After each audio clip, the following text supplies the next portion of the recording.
before I get too far. I don't want to make the same mistake. Okay, so when we talk about offering zero in the MLS, if you have a listing agreement, you have to, by clear cooperation rules and standards, as a realtor, you are required that 5-day rule, 5 business days. You got a signed listing agreement. You have to have it in the MLS. So it's not a choice of whether I put the listing. If you sign this, if you don't offer this, I'm not putting it in the MLS. What you're saying is if you sign this listing agreement, per this agreement, I'm listing it in the MLS. It's just that we're offering zero compensation to whoever brings the buyer. Now, the conversation you want to have is that if you are working with your listing client, this is where you really want to get into, the value and what the marketing dollars are all about, right? So if you're explaining that this is going out to tens of thousands of real estate agents across the board because they're all actively helping buyers, in order to catch their eye, we offer them something. And by the way, they do a lot of the work. Sure. When you're having this conversation, it's like when a buyer brings somebody, they're helping the buyer get pre-qualified. They're helping the buyer through, making sure the escrow is deposited and through all of these steps that you can go through with your seller. And so this is how they get compensated. And technically, you're not paying them. Whatever the news and whatever you're reading out there is, if I'm negotiating this percentage with you, or flat fee, or whatever it happens to be, even if it's 400, even if it's like 4% on a $500,000 home, that's 20 grand. That's $20,000. I would ask that you give me the right to offer a portion of that as part of my marketing dollars. You're giving me 4% to list your home, and I'm going to take a portion of what you're giving me, and I'm offering my portion out. Now, the argument comes in is, if you're working with somebody and they got a listing and they're like, I'm not paying anything. Then the question might be, well, let me ask you this. If an agent does come along and they do have a potential buyer and they want to show the home and they ask, hey, would you offer, you're not listing it, you got $0 there, but would you be willing to offer some amount of money? Some flat fee, some percentage, right? And the seller might at that point go, well, no, right? They might say no. So the conversation as it went last week was, well, let's give it some time, because what ends up happening is maybe the seller gets more motivated if you're 30, 60, 90 plus days out and nobody's looked at it. Now, the other side of the coin is, if it gets out there and they contact you, because if you find properties on Realtor, Zillow, or any of the others, you'll now scroll down and you'll find the listing agent included. It's in there. You just got to kind of scroll down and you'll find it. A lot of times they put their premier agents up there, and that's how they get called. But you've got down below, you're going to find out listed by, and you can get their information directly. So they come to you. You're the lister. They ask you about the properties, and they ask, can you help out? Yeah, you can. And many of us have done both sides of the deal. Not a problem. But we don't often, cut our percentages in half. If you got a listing at 5%, you get both sides of the deal. We generally take the whole 5%. Well, that stands to reason. So you have to educate the customer going, here's the value of this. I'm charging you 4%. And if somebody else comes along, I'm willing to offer up too. But if somebody doesn't and I get both sides, I'm still charging you 4%. It's 4%. You do double the work, yeah. I'm doing double the work. It's like, don't expect me to, charge half. Don't do that. And anybody else's opinion on this, I welcome it. All right. That's fine. That's fine. Opinions, questions, anything like that. We ran out of time last week, and we do have the video to go back and revisit a lot of this. But the second part that I didn't touch on was the documents, right? When we referred to, we're sitting down with a listing agent, this section 9 of the listing agreement is where it's at. This is kind of what's out there. And so now you're putting $0 in here. You can actually you don't even have to put zero. It's already in here. Just say, well, this is interesting because they're going to have to change this. None of the above, which means property cannot be placed in the MLS. Well, they're going to have to change that. So basically, you're going to check the box 1, and it's going to be 0, 0, 0, 0, 0 all throughout that. There you go. Okay, so I brought this up. This is your exclusive right of sale listing agreement, and it's on this particular document, page 3, section 9 is your cooperation broker. So when you negotiate here, you've got your whatever percentage you're working on, or flat fee. If you're just doing flat fee, I've had agents do that. It's totally up to you. Everything's negotiable. Everything's negotiable. So this is why I want to touch into our exclusive buyer broker agreement. In the exclusive buyer broker agreement, now Mary Glory's out here. She's actually, busy doing something, but, Mary Glory was one of those people who kind of said, look, I don't have them sign the agreement. They want to work with me or not. I will tell you that most investors are willing to pay, if you prove your value. This is not a hard sell. And if you really prove your value, you don't even need one. They're just willing to do it. So when you write it into the offer, when you're writing out the purchase agreement, there's a place in there for that, and you can address it there.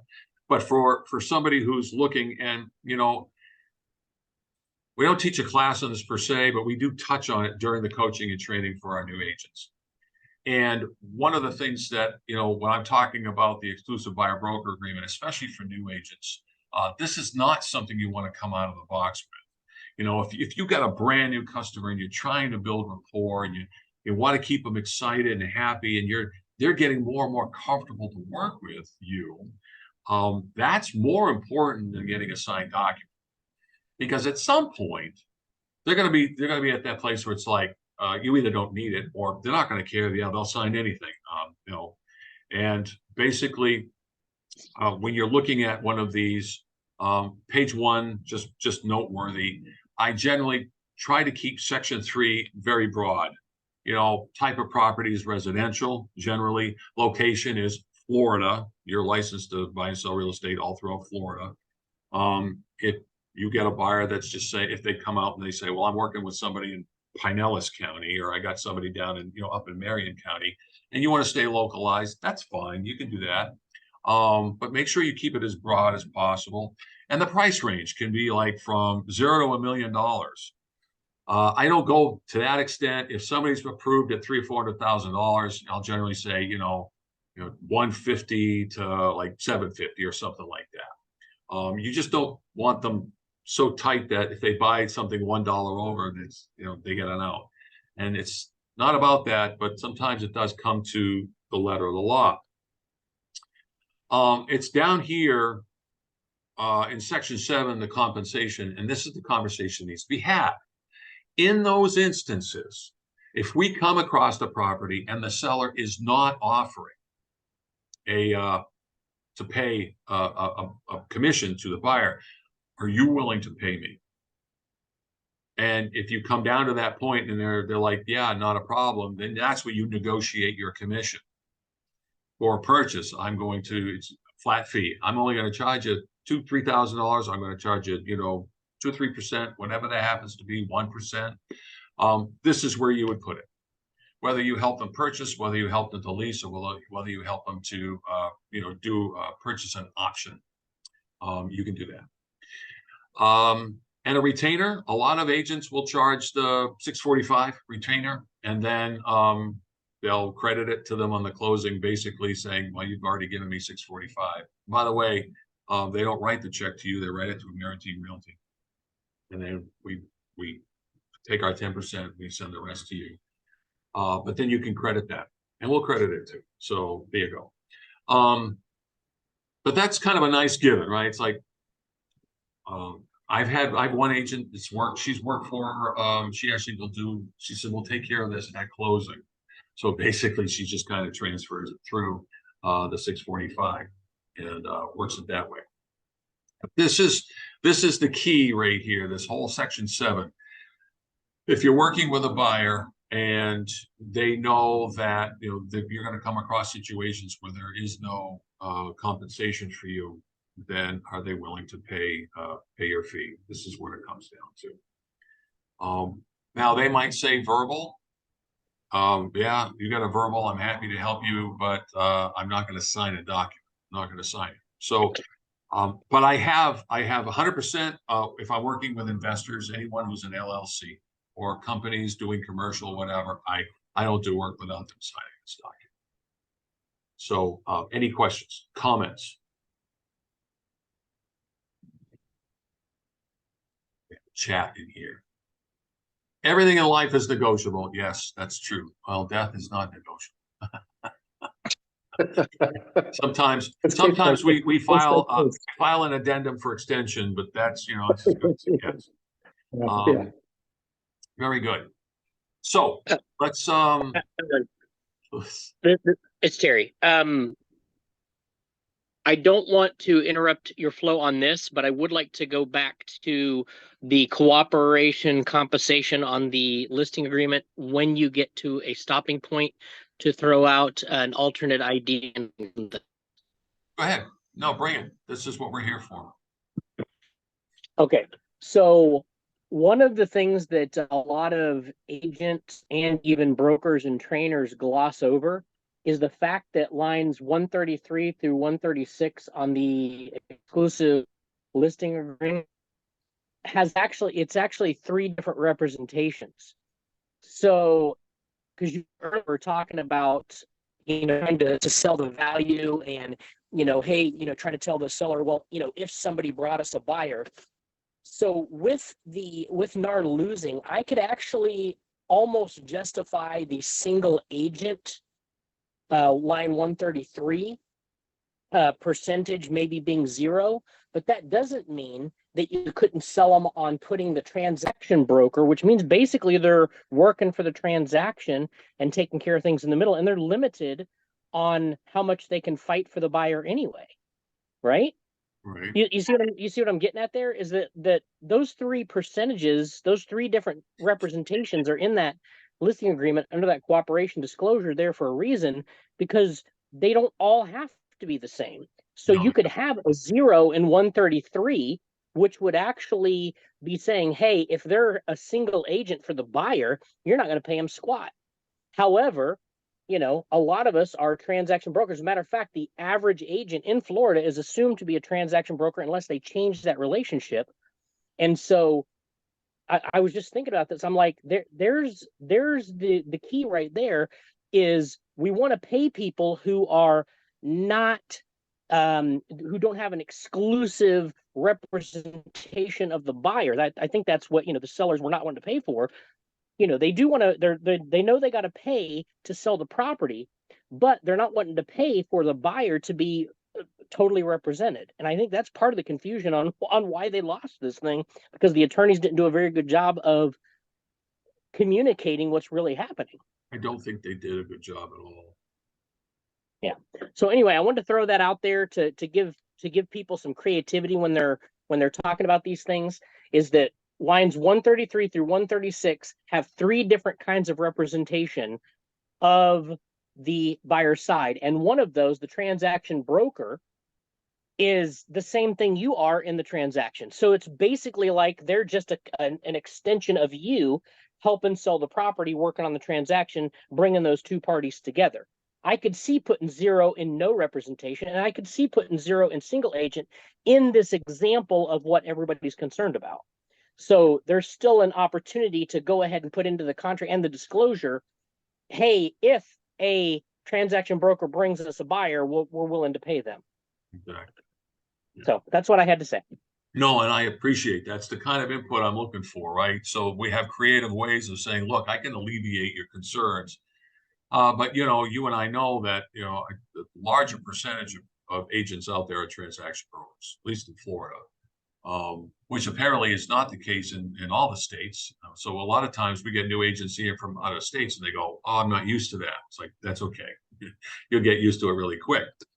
So I think that's, when we talk about compensation, this is where it's going to come down to. It's like, okay, I'm going to list your house. I'm going to do it for a percentage, or I'm going to do it for a flat fee.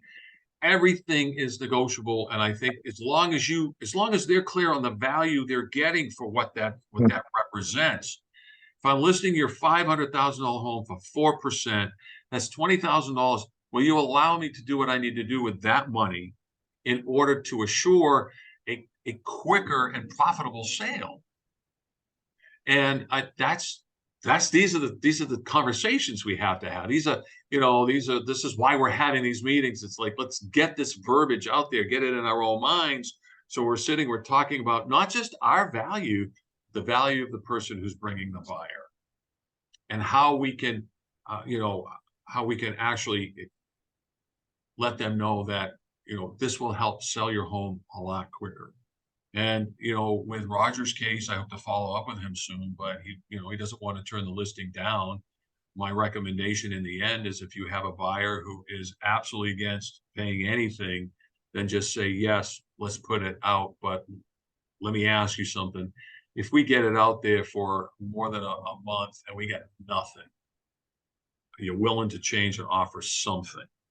And if that's the case, you do a modification to the listing agreement, you get it in writing, and you make the adjustment to the MLS, and then go from there. So it's okay. It's okay if you have to go in and you lose an argument up front, but you leave the door open so that you get the listing, you get the possibility, you get that. As the buyer broker, as you're working with your new buyer, whether or not you have an exclusive buyer broker agreement in place, this is something that everybody negotiates at least once as a real estate agent. It just might become more common practice.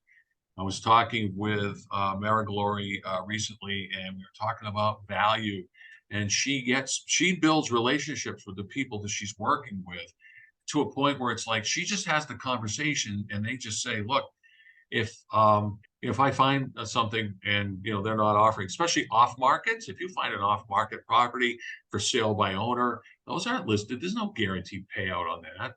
And I've done for sale by owners. And with a for sale by owner, it's just a matter of talking to your buyer, going, are you willing to put this in and pay me a portion of that? And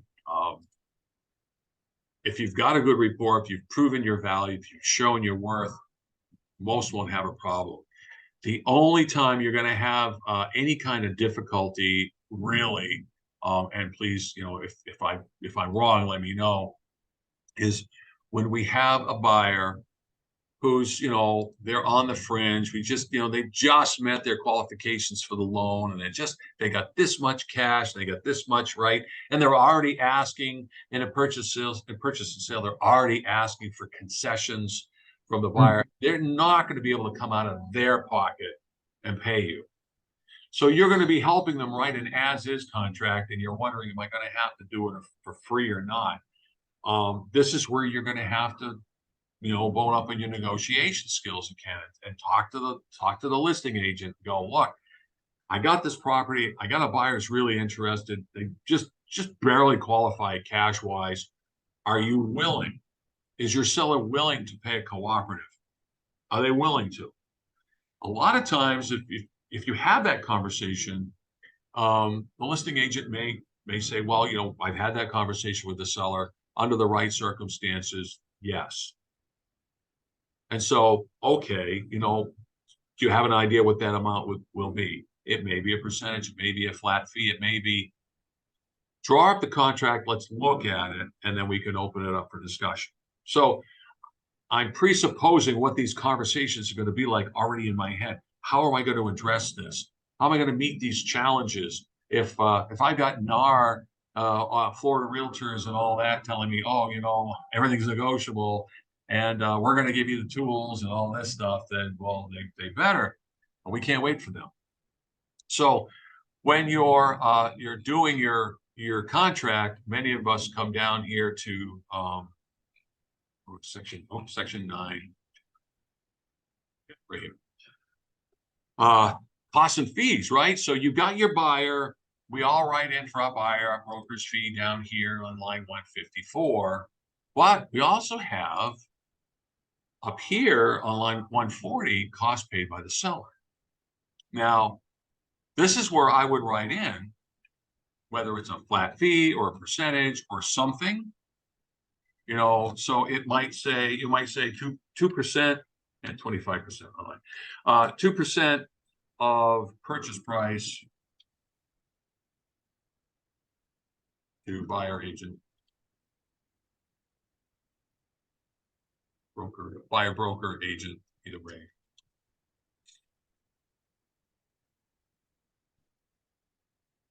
You can write it in there, make it part of the contract.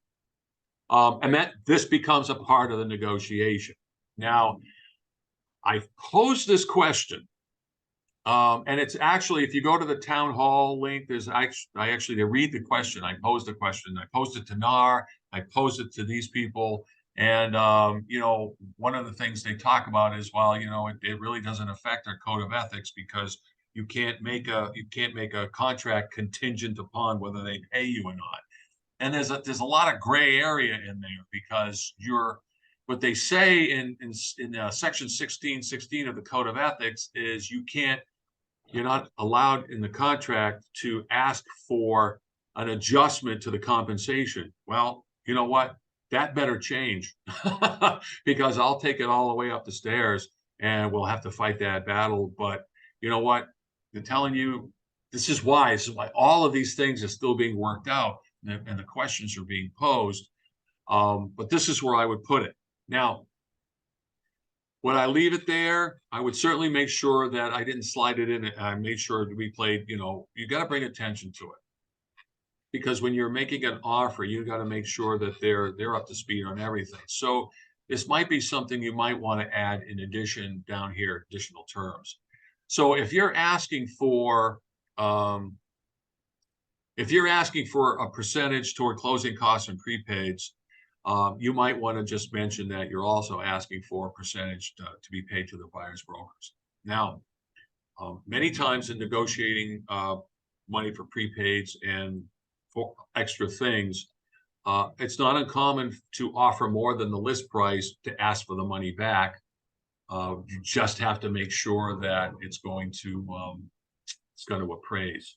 So as I always teach all of my buyer brokers, if you're out there and you get ready to put in an offer, you should do your own CMA so that you know you're in the right ballpark.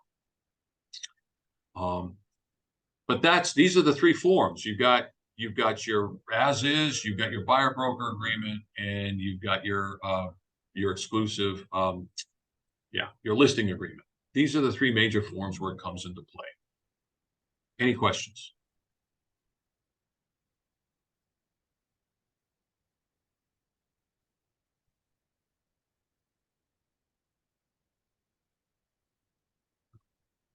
So if you do have other questions, you can go back and revisit some of the things that were brought up in last week's. It was very thorough. We had some good discussions, some real life things going on, and now we'll be able to add this recording also to that. So that'll be up there too, up on the Ameriteam One forums. And there's a lot of forums actually that are starting to crop up in there. So we're getting a lot more usage. I like it. But before we go, last chance, anybody, question, comment, helpful hints, tips, tricks, experiences, fears that's keeping you up at night? Honestly, don't let this keep you up at night. This is just one of those things that we have to be prepared for, and we'll address it as it comes. I think one good point now that we're finishing the meeting is that this whole thing is happening right on the cusp of the holidays. So hopefully a lot of this stuff, all this, posturing and everything, at the end of the day, I always tell every client that I have, I get paid for results, and that's why you hire me, and the bottom line, when you kind of frame it like that, they understand that you're doing whatever you can to make certain that the deal goes through and it gets closed and everyone moves on. And when you put it in that perspective, I think they kind of say, you know what, that's true. That's why I hired you to go ahead and do this for me. And I guess that the same could be said for a buyer's broker, because for me, the buyer broker shoulders the bulk of the work through the insurance, through the escrow, through the inspection, through getting a new roof, through holding their hand, through everything. You know what I mean? Right. So I think if you tell them that basically you're hiring me for a favorable result and trust me that I'm able to get it done, because at the end of the day, the realtor is the one that gets the check at the end of the closing. If nothing happens, no check slides across that desk. I know that's a little And it's outdated, true for everybody. but you That's know what I the mean. way it Yeah, goes. We don't get Good. paid unless you get paid. yeah. Um, So yeah, that's my piece. good point. Everybody, if you haven't noticed on the chat, Terry put up, it's the reference under the realtor remarks. He highlighted those 3 areas that we talked about in the listing agreement, where you would see them in an MLS sheet.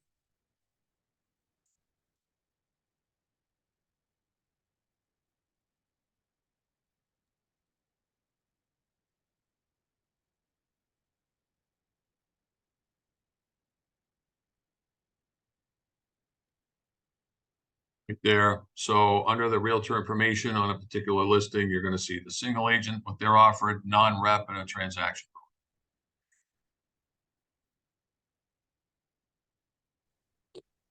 And I just have a question. go ahead, Claudia. I have a question.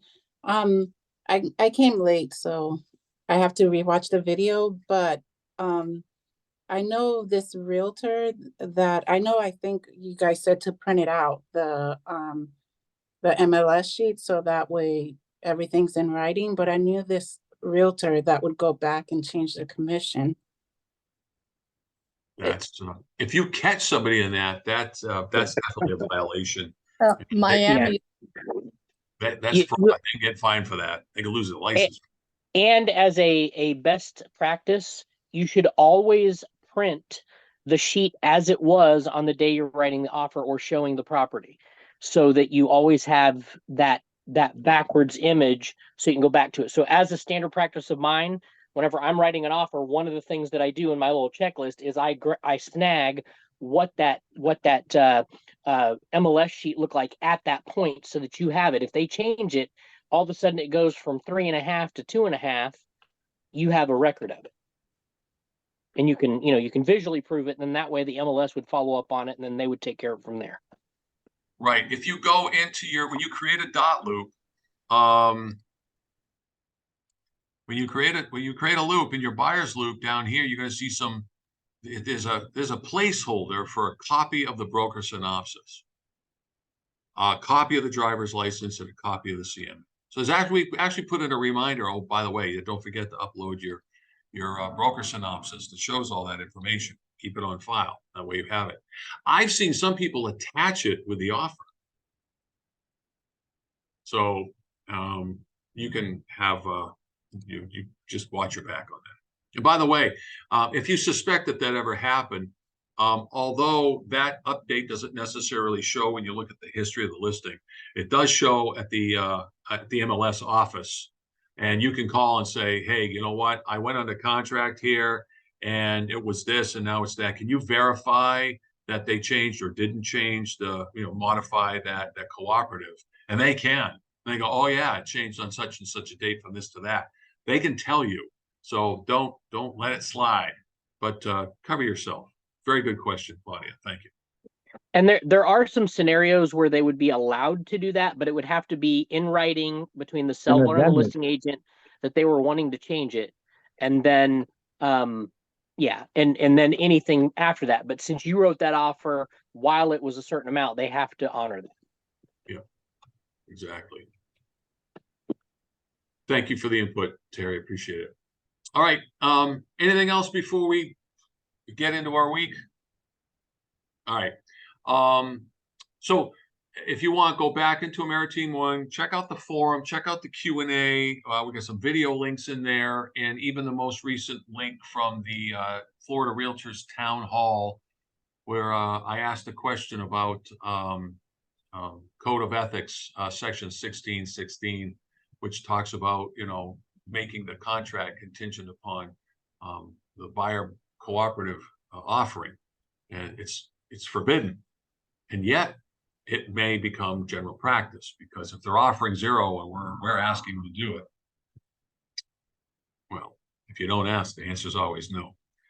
Anyway, we'll see where things lead. We're staying on top of things, and just so you know, we're here for you. All right. All right. Everybody take care. It's good seeing you. And hey, if you haven't been by the office lately, come on by, say hi. Have real coffee with the broker. There you go. How's that? All right. God bless. Take care, everyone. Take care, Bye. Alan. Thanks a lot. Bye-bye.